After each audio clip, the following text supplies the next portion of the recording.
Welcome back sa Free Thinking Pinoy Channel. Sa videong ito, sasagutin ko ulit ang ilan sa mga madalas na itinatanong sa akin tungkol sa mga dinosaur. Pero bago tayo magsimula, huwag niyong kakalimutang mag-like at subscribe ha! Okay, simulan natin sa unang tanong galing kay JC Sevilla. Kuya Nomer, tanong ko lang po, paano po ba nalalaman ng mga scientist ang pangalan ng mga dinosaur po? Sa totoo lang, madami din ang nagtatanong niyan. Paano nga ba nalalaman ang pangalan ng dinosaur at paano sila binibigyan ng pangalan? Doon muna tayo sa paano binibigyan ng pangalan ang dinosaur. Madalas salitang Griego o Latin ang lingwahe na ginagamit sa tuwing binibigyan ng pangalan ang bagong tuklas na dinosaur. Yung Greek at Latin kasi ay yung universal ancient language na ginagamit ng mga siyentipiko kahit noong unang panahon pa lang. Kung tutuusin, maraming paraan para bigyan ng pangalan yung bagong tuklas na dinosaur. Madalas pinapangalanan ito base sa kakaiba nitong katangian. Gaya ng Diplodocus, ang pangalang Diplodocus ay nangangahulugang double beam sa wikang Griego. Dalawa daw kasi ang segment ng buto nito sa gulugod. Yung Stegosaurus naman ay roof lizard dahil yung buto nito sa likod ay parang tiles daw ng bubong. Ang matigas na bungo ng Pachycephalosaurus ay salitang Griego na nangangahulugan na thick-headed. Meron naman na Deinonychus na salitang Griego na ibig sabihin ay terrible claw sa Ingles. Madalas ay ipinapangalan din ang mga dinosaur sa kung sino ang scientist na nakadiskubre sa kanilang fossil. Sa maniwala ka man o hindi, may mga dinosaur din na ipinangalan sa mga sikat na personalidad, lider at atleta. Samantala, yung iba, ipinangalan naman sa mga lugar kung saan ito nahukay, gaya ng Argentinosaurus na nanggaling sa bansang Argentina. Nigersaurus kasi nakita yung buto nito sa Niger, Africa. Albertosaurus dahil nadiskubre ito sa Alberta, Canada. At ang Utahraptor, sunod sa pangalan ng Utah sa United States of America. Ngayon, paano naman nalalaman ng mga scientists kung anong uri ng dinosaur yung kanilang sinusuri? Pues, nalalaman nila yan base sa kabuuan ng fossil.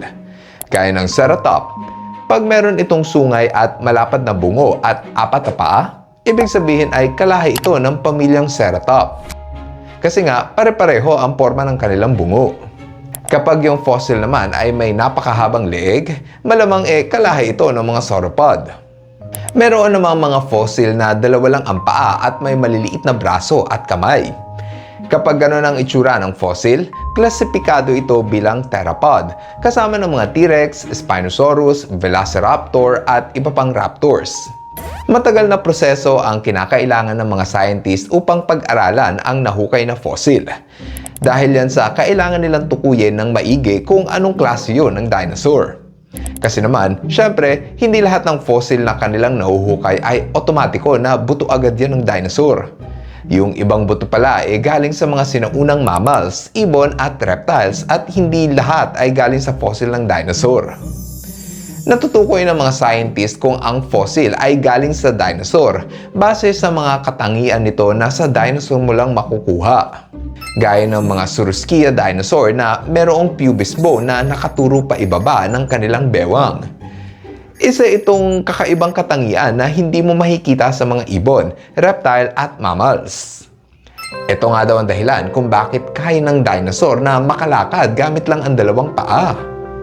Sa madaling salita, ang buto sa bewang at tadyang ang pinakamalaking palatandaan kung ang fossil ba ay galing sa buto ng dinosaur.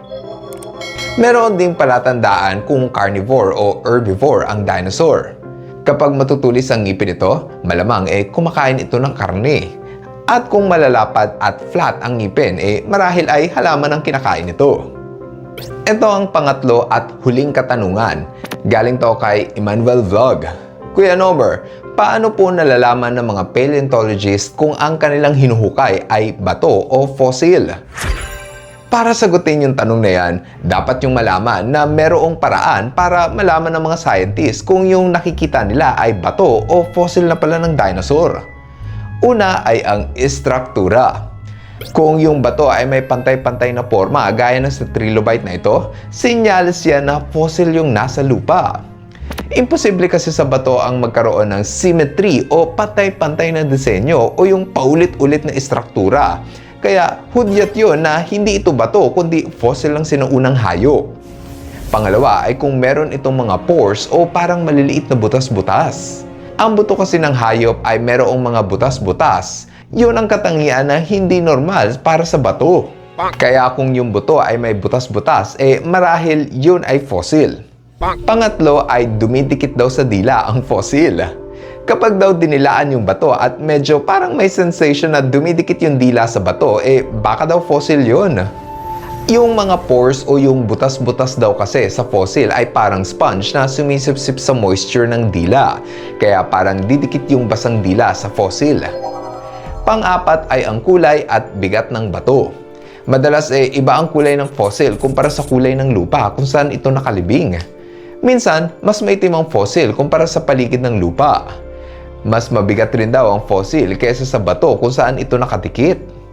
Yung ibang scientist, gumagamit ng makabagong teknolohiya gaya ng CT scan at X-ray para tukuyin ang kabuuan ng fossil.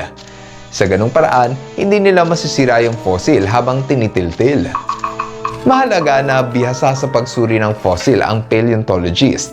Kasi 'di ba, kung isa kang scientist, hindi mo gugustuhin na masira mo yung fossil habang hinuhukay.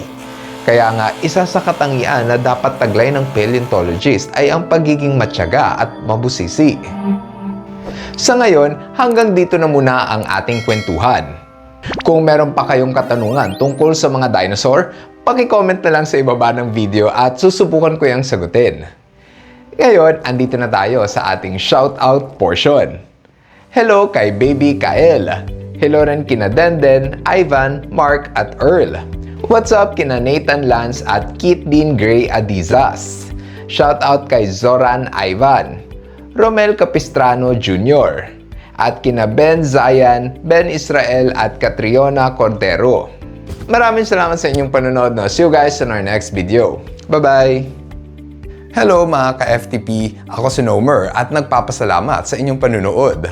Kung nagustuhan nyo ang video ito, subscribe na sa FTP channel. Don't forget to hit the subscribe button para updated ka sa mga bagong videos. Paalam!